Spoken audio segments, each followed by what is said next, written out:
तो हेलो दोस्तों, आज हम लोग जानेंगे जीडीपी के बारे में। जीडीपी क्या होता है, बिल्कुल आसान से आसान शब्दों के बारे में हम लोग जानने का कोशिश करेंगे। जीडीपी के बारे में इकोनॉमिक्स का एक बहुत ही महत्वपूर्ण टॉपिक है जीडीपी। हर प्रतियोगी परीक्षाओं में जीडीपी से प्रश्न आते रहे हैं पूर्व में, तो हम लोग जानने का कोशिश करते हैं आज जीडीपी क्या है। तो जीडीपी जैसा कि आप लोग देख रहे हैं, जीडीपी का फुल फॉर्म होता है ग्रॉस डोमेस्टिक प्रोडक्ट। इसका हिंदी होता है सकल घरेलू उत्पाद। तो जीडीपी का हम लोग परिभाषा देखेंगे। जीडीपी का परिभाषा है एक देश की घरेलू सीमा में एक वर्ष में उत्पादित होने वाले सभी अंतिम वस्तु एवं सेवाओं के बाजार मूल्यों के समग्र योग को जीडीपी कहते हैं। इसका हम लोग अर्थ समझेंगे। देखिए, एक देश की, किसी भी देश का घरेलू सीमा मतलब होता है किसी भी देश की राजनीतिक सीमा, जहाँ तक कि उस देश का शासन चलता हो, शासन प्रशासन चलता हो। किसी एक देश की घरेलू सीमा में किसी एक वर्ष में उत्पादित होने वाले सभी अंतिम वस्तु एवं सेवाओं के, एक देश में एक वर्ष में उत्पादित होने वाले जितना भी अंतिम वस्तु एवं सेवा होता है, उसके बाजार मूल्यों के समग्र योग को जीडीपी कहते हैं। तो हम लोग यहाँ बहुत लोगों को परेशानी होती है कि अंतिम वस्तु एवं सेवा क्या होता है। मान लिया जाए किसी चीज़ का निर्माण किया जाता है, जैसे बाइक का निर्माण किया जाता है। बाइक का निर्माण किया जाएगा तो उसमें अलग अलग प्रकार के पार्ट्स लगते हैं, तो अलग अलग पार्ट्स को जीडीपी में काउंट नहीं किया जाएगा। अलग अलग पार्ट्स से मिलकर जो बाइक का निर्माण हुआ है, सिर्फ बाइक को ही निर्माण किया जाएगा जीडीपी, सिर्फ बाइक को काउंट किया जाएगा जीडीपी के रूप में। क्योंकि अगर अलग अलग पार्ट को भी जीडीपी में काउंट किया जाएगा, फिर बाइक को भी काउंट किया जाएगा, इससे तो दोहरी गणना हो जाएगी। इसीलिए अंतिम वस्तु एवं सेवाओं को ही काउंट किया जाता है, ताकि दोहरी गणनाओं से बचा जा सके। इस परिभाषा के आधार पर हम कुछ और पॉइंट्स देख लेते हैं, जिससे कि ये परिभाषा मेरा क्लियर हो जाएगा। जीडीपी में उस उत्पादन को सम्मिलित किया जाएगा जो देश की घरेलू सीमा में उत्पादित हुआ हो, भले ही उस उत्पादन में किसी विदेशी साधन की भूमिका रही हो। देखिए, जीडीपी में उसी वस्तु को सम्मिलित किया जाता है जो देश की घरेलू सीमा में उत्पादित हुआ, भले ही वो किसी विदेशी कंपनियों द्वारा उत्पादित किया गया हो। जैसे इंडिया में अन्य प्रकार की कार कंपनियां, विदेशी कंपनियां हैं जो कि इंडिया में उत्पादित करती है, तो उसे इंडिया के जीडीपी में ही सम्मिलित किया जाएगा, ना कि विदेशी देशों में। इसी प्रकार यदि संबंधित राष्ट्र के साधन अन्य राष्ट्रों की घरेलू सीमा में उत्पादन करते हैं, तो उस उत्पादन को मूल राष्ट्र की जीडीपी में सम्मिलित नहीं किया जाएगा। इसी प्रकार यदि किसी इंडियन कंपनी के द्वारा किसी विदेशी राष्ट्रों में किसी भी चीज़ का निर्माण किया जाता हो, तो उसे विदेशी राष्ट्रों के जीडीपी में ही सम्मिलित किया जाएगा, भारतीय राष्ट्र की जीडीपी में सम्मिलित नहीं किया जाएगा उसे।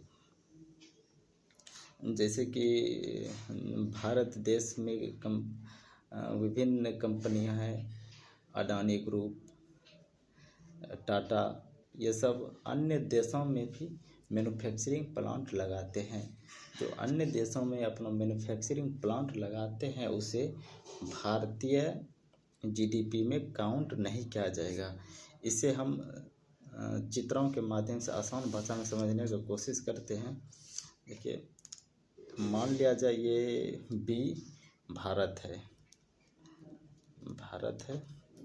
ये ए विदेशी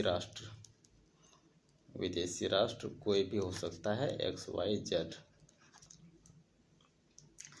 भारत में किसी विदेशी राष्ट्र के द्वारा जो निवेश किया जाता है, जो उत्पादन किया जाता है, विदेशी साधन के द्वारा जो भारत में किसी भी चीज़ का निर्माण किया जाएगा, उससे भारतीय जीडीपी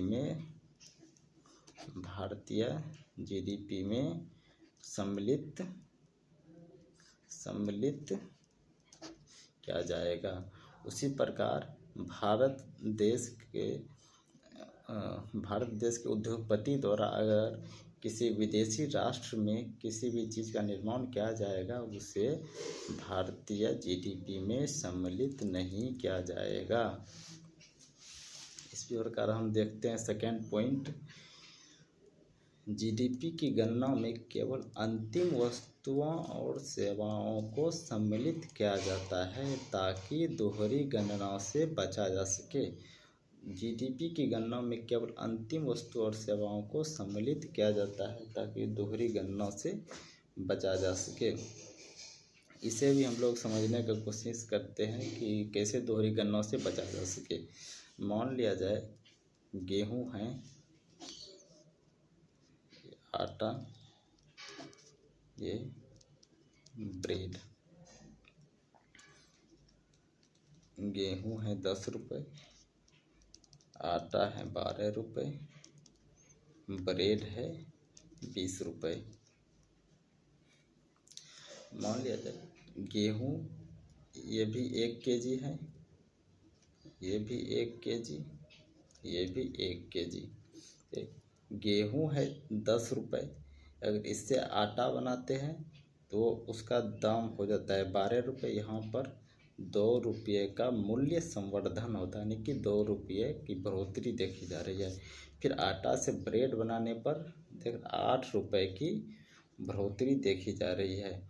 इसलिए जीडीपी की गणना में केवल लास्ट अंतिम वस्तु जो है ब्रेड, इससे ही काउंट किया जाएगा 20 रुपये के रूप में। अगर सारे वस्तुओं को काउंट किया जाए 10, 12 प्लस 20 कितना हो गया 30, 42 रुपये। तो अब देख पा रहे हैं कि यहाँ पर 42 रुपये हो जा रहा है, जो कि 1 ही केजी गेहूं से आटा बना, उसी से फिर ब्रेड बना। तो इसीलिए अंतिम वस्तु को ही सम्मिलित किया जाता है। और हम लोग तीसरा पॉइंट जानेंगे, जीडीपी की गणना में बाजार मूल्यों का प्रयोग किया जाता है। देखिए, जीडीपी की गणना में हमेशा बाजार मूल्यों का प्रयोग किया जाता है कि बाजार में अभी किसी वस्तु का कितना दाम है, उसी हिसाब से जीडीपी निकाला जाता है। बेस प्राइस पर जीडीपी की गणना नहीं की जाती है। जैसे इंडिया का बेस प्राइस है अभी 2011 से 2012 को माना जाता है बेस प्राइस। तो बेस प्राइस पर जीडीपी की गणना नहीं की जाती है। जीडीपी की गणना हमेशा ही बाजार मूल्यों पर की जाती है। करंट प्राइस क्या है किसी वस्तु का, तो जिसे लिखना है उसे मैं एक बार ऊपर कर दे रहा हूँ।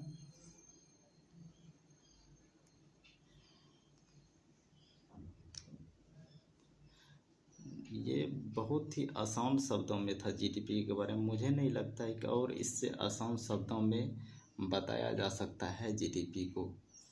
तो जिन्हें भी समझ में आया हो और जिन्हें ना समझ में आया हो वो प्लीज़ कमेंट करें, ताकि मुझे पता लग सके कि किन्हें ना समझ में आया हो और कहाँ पर कठिनाई हुई हो। तो दोस्तों, मेरे चैनल को सब्सक्राइब करें ताकि मेरे और भी वीडियो आप तक पहुंच सके, इकोनॉमिक्स के बारे में और अन्य सब्जेक्ट के बारे में भी। तो बाय बाय मेरे दोस्त।